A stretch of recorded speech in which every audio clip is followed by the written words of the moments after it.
Upon start signal, shooter moves to the sling and engages target T1 with 3 shots from left area of the sling marked in red, then moves and engages target T2 with 3 shots from the middle area of the sling marked in red, then moves to the right area of the sling marked in red and engages target T3 with 3 shots. All shots are hit or miss to move on.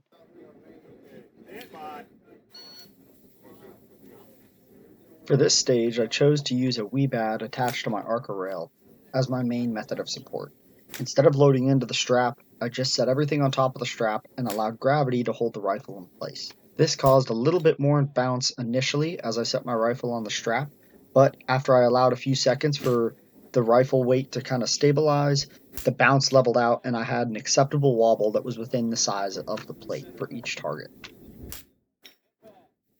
As always with barricades, you want to make sure you keep your body squared off to the barricade and the target so that you can build that good tripod position between both your legs and the barricade that you're using for support.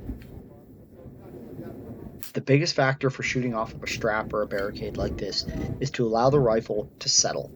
The weight of the gun, especially when you're allowing it to just sit on top of the strap, it will eventually stop moving or move less. It's never going to stop completely. This allows for a more stable shot as long as I'm not rushing my process. Give the rifle time to settle and you'll be able to break a clean shot. You can also use your support hand to pull down slightly, adding a little bit more weight to the rifle, maxing out the tensions in the strap and the E-stakes. This allows for it to stabilize a little bit faster than just allowing it to rest on its own.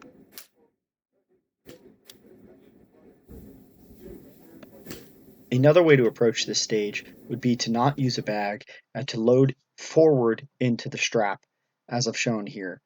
You either hook the strap on your bipods or a type of barricade stop and push forward and pulling the stakes in and forward to kind of max out those tensions.